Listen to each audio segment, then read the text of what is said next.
नमस्कार दोस्तों, मैं हूं आपका दोस्त आपका होस्ट आर के और आप देख रहे हैं आर के ट्रेडिंग। तो दोस्तों, ऐसा है कि एक आध सवाल आपके मन में आते हैं, हम मेरे भी मन में आता है। ऐसी कोई बात नहीं कि सिर्फ आप ही के मन में, मेरे मन में भी कभी कभार आता है।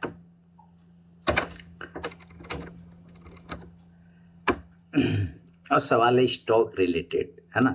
मतलब स्टॉक सिलेक्शन का क्या आराम से प्रोसेस हो सकता है, इजी प्रोसेस क्या हो सकता है, और इजी के जगह पर मतलब स्मूथ जिसको कह सकते हैं वो प्रोसेस क्या हो सकता है।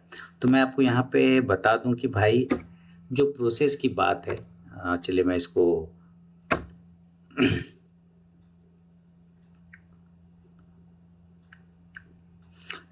छोटा कर लेता हूँ पहले साइड में या तो जो प्रोसेस की बात है वो प्रोसेस है आपका चार्ट, ठीक है ना, आपका चार्ट। अब ये जो चार्ट है और ये जो चार्ट है, ये मैं इधर साइड कर लेता हूँ।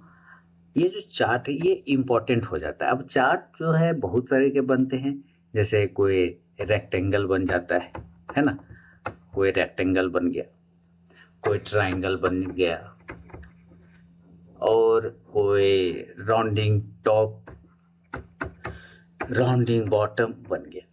तो बहुत सारे चार्ट, हेड एंड शोल्डर है वगैरह वगैरह, बहुत सारे हैं, है ना। हम उस चक्कर में नहीं पढ़ रहे, हम यहाँ पे पढ़ रहे हैं कि चार्ट देख के स्टॉक्स को कैसे आप सेलेक्ट कर सकते हैं। टॉपिक तो ये है कि चार्ट को देख करके, तो देखिए हर चार्ट जो है जब बनता है, कोई भी चार्ट हो किसी भी प्रकार का हो, चाहे वो राउंडिंग टॉप ही, ये अपने आप में कुछ कहता है। जैसे मैं आपको बता दूं कि जो अगर ध्यान से आप अगर ये राउंडिंग टॉप है, चूंकि इसने टॉप पे राउंड बनाया है, इसको ध्यान से देखेंगे तो ये एक साथ डबल चार्ट है। एक साथ डबल चार्ट मतलब ये तो एक राउंडिंग टॉप है, ऊपर से डबल बॉटम भी है। देख, एक वन बॉटम यहाँ है, सेकंड बॉटम यहाँ है, तो दो बॉटम बन गए।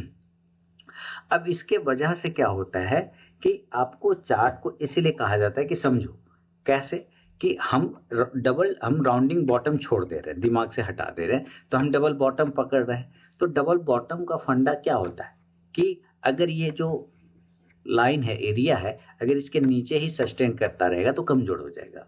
अदरवाइज जो ये कहीं से तो गिर के यहाँ आया है, तो यहाँ से आने के बाद यहाँ बाउंस किया, तो इसी तरह से ये ऐसे गिरा तो यहाँ से बाउंस करेगा।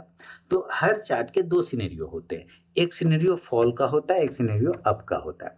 अब सवाल है कि आप ये चार्ट देख के, मान लेते कोई चार्ट है आपके सामने में, मैं जैसे कि एग्जाम्पल चार्ट पर ले चलूंगा, लेकिन पहले थोड़ा थ्योरी समझ लेते हैं कि इससे आप क्या अंदाजा लगा सकते हैं। तो एक एग्जाम्पल ये है मेरे लिए कि अगर ये कोई चार्ट है और यहाँ 400 है और यहाँ से ऐसे ऐसे चलते चलते चलते चलते आया और ये वापस 400 के पास में आएगा या 410 होगा, कुछ तो होगा, तो ये आपका होगा। अगर ये जो पिछला सपोर्ट एरिया है, पिछला सपोर्ट एरिया है और सपोर्ट एरिया के नीचे डेली के चार्ट पर नीचे में क्लोजिंग कर देता है, यानी डे चार्ट पर, है ना, डेली के चार्ट पर अगर वो क्लोजिंग कर देता है, नीचे क्लोज कर देता है, और प्लस वॉल्यूम भी बहुत अच्छा होता है इसमें, अगर वॉल्यूम भी अच्छा है तो एक संभावना बन जाता है कि ये नीचे नीचे फॉल करता चला जाएगा। एक संभावना बन जाता है कि डेली के चार्ट पे नीचे क्लोज कर गया हो और उसके साथ में वॉल्यूम भी बढ़ गया हो, तो एक संभावना बन जाता है कि ये फॉल करेगा। तो ये एक सिनेरियो ऐसे समझ सकते हैं। दूसरा सिनेरियो क्या है कि वॉल्यूम तो बढ़ा है लेकिन चार्ट इसी के पास में, यानी ये जो नेक लाइन है इसी के पास में क्लोज कर रहा है ऊपर में, तब तब ये संभावना है कि अगर ये जो बाउंस वाला एरिया है तो यहाँ पर कोई एक रेजिस्टेंस एरिया होगा छोटा सा, जिसको कंसोलिडेट करने के बाद में ही ब्रेकआउट किया होगा, तो वो हमें रेजिस्टेंस एरिया यहाँ ढूंढना है और कंसोलिडेशन एरिया के बाद वो ब्रेकआउट होगा, तो वो पॉइंट हमें ढूंढना है। जैसे मैं आपको चार्ट पर लेकर आता हूँ और चार्ट पे चलते हैं। चार्ट पर जैसे ये आपका चार्ट हो गया सामने में, तो आप देखेंगे यहाँ पे ध्यान से, अच्छा ये टाटा मोटर्स का चार्ट है, तो आप इसी में देख लेते हैं। ये है आपका राउंडिंग टॉप और इसी को डबल बॉटम बोलेंगे, है ना। यहाँ से ये फॉल किया, बाउंस कर गया, तो फॉल किया, तो यहाँ से सिनेरियो का था बाउंस, लेकिन इसके पास में देखिए क्लोज कर गया, और ये 5 मिनट के चार्ट पे भी आप फिलहाल देखें क्लोज कर गया। अब ये जो क्लोज कर गया है तो ये स्टॉक नीचे आ गया, है ना। अगर ये क्लोज नहीं करता नीचे में तो संभावना होता है कि बाउंस कर जाता है। अब देखिए अगर ये बाउंस भी करता तो कब करता, तो आप ऐसे ही यहाँ पे देखिए ये कंसोलिडेशन जोन है ना, इस एरिया का ये एक कंसोलिडेशन पॉइंट है, उसके बाद ये ब्रेकआउट किया, तो यहाँ पे कंसोलिडेट तो किया ही नहीं, डायरेक्ट बाउंस कर गया, डायरेक्ट तोड़ दिया नीचे की तरफ में। इसी तरह से ये एरिया एक रेक्टेंगल एरिया है, इसके ऊपर निकला तो यहाँ से भागा, लेकिन उसके ऊपर क्लोजिंग। तो कोई भी चार्ट पर ना, कोई भी चार्ट को अगर आप देखें तो क्लोजिंग को जरूर देखिए कि क्लोज कहाँ कर रहा है ना, एक्चुअली वो क्लोज किधर कर रहा है। तो उम्मीद है अभी फिलहाल ये आप समझे होंगे। अब देखिए क्लोजिंग के साथ साथ कुछ और चीजें हम लोगों को देखना चाहिए, समझना चाहिए। वापस से अगर आप कहेंगे तो मैं चार्ट पे ही चला आता हूँ, कोई दिक्कत नहीं है। और चार्ट कहाँ, यहाँ पर आपके सामने में चार्ट है, और इसको हम डेली के चार्ट पे शिफ्ट कर देंगे, ठीक है। अब हम डेली के चार्ट पे आते हैं। डेली के चार्ट पे देखिए क्या कर रहा है, कोई जरूरी नहीं टाटा मोटर्स, कोई भी स्टॉक, मैं जो खुला हुआ था मैं उसी पे आपको बताने लग गया, कोई दिक्कत नहीं। तो अभी आप देखिए कि ये जो जब ये फॉल कर रहा है, मान लेते हैं ये एक चार्ट है, ये फॉल कर रहा है, फॉल करता चला गया, और ये कुछ दिनों का कंसोलिडेशन बना लिया, नहीं बनाया, और ये एरिया है इसका डेली के चार्ट पे कंसोलिडेशन का एरिया, ठीक है। अगर इसके ऊपर वो क्लोजिंग करेगा तो ही ऊपर की तरफ जाएगा, और यहाँ नीचे में एसएल बना के रह गया। अब आप यहाँ पे ध्यान से देखिए तो इसका एसएल नहीं कटा होगा, हालांकि नीचे आया लेकिन वापस से ऊपर चला गया। तो कंसोलिडेशन, फिर इससे क्या समझ में आया कि कोई भी चार्ट अगर आप देखते हैं तो कंसोलिडेशन एरिया आपको देखना है कि कहां से वो कंसोलिडेट कर रहा है, प्लस आपको वो एरिया देखना है जहां से वो रिजेक्शन लेता है, नीचे गिरने को तैयार नहीं होता है। तो रिजेक्शन और कंसोलिडेशन ये दो ऐसे चीज हैं, रिजेक्शन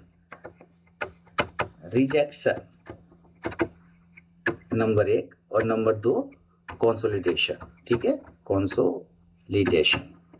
ये दो ऐसे पॉइंट हैं जिस पर आपको काफी काम करना पड़ेगा अगर आपको चार्ट एनालिसिस समझना है और सीखना है। तो कंसोलिडेट आपके लाइफ में भी होता है, मेरे लाइफ में भी होता है, जब हम ठहर जाते हैं, हम सोच नहीं पाते कि हमारा डिसीजन सही है या गलत है, हम क्या कर रहे हैं नहीं कर रहे हैं, और इसके वजह से हमें परेशानी होती है। तो उसके बाद जब हम डिसीजन ले लेते हैं तो फिर हमारा लाइफ जो आगे बढ़ जाता है या फिर नीचे गिर जाता है।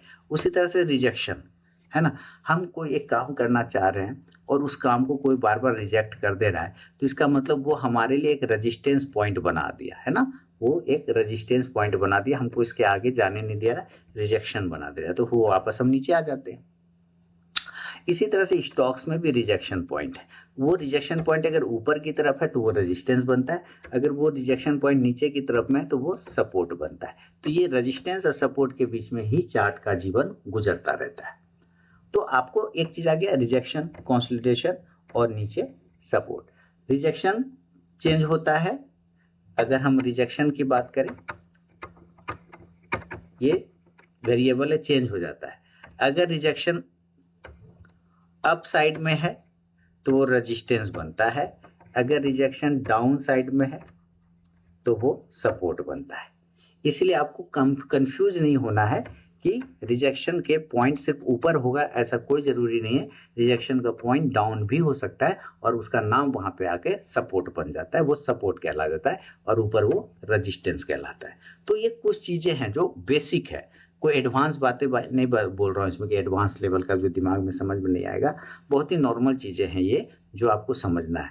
तो इसी तरह से अगर चार्ट पे देखेंगे तो एक रिजेक्शन पॉइंट आपको मिलेगा, जैसे आप यहाँ से ये फॉल कर रहा है नीचे, तो ये रिजेक्शन पॉइंट हो गया, इसके नीचे ये जाने को तैयार नहीं है तो यहाँ से ऊपर चला गया। इसी तरह से अगर यहाँ ये क्या बन गया, ये रिजेक्शन चूंकि ऊपर से नीचे की तरफ है तो ये सपोर्ट बन गया, और यहाँ से सपोर्ट से ऊपर लेके चला गया। इसी तरह से अगर ये ऊपर है, ऊपर जाने की कोशिश कर रहा है और ऊपर ये नहीं जा पा रहा है, ये रिजेक्शन ले रहा है, पहले भी यहाँ पे रिजेक्शन लिया, यहाँ पे भी रिजेक्शन लिया, तो फॉल कर गया, तो यहाँ पे ये रेजिस्टेंस बन गया। सिंपल है, कोई ज्यादा रॉकेट साइंस नहीं। तो आपको जब चार्ट देखना है, समझना है, सीखना है, तो आप सपोर्ट पॉइंट नहीं ढूंढिए, रेजिस्टेंस पॉइंट मत ढूंढिए, आप ढूंढिए क्या, रिजेक्शन पॉइंट।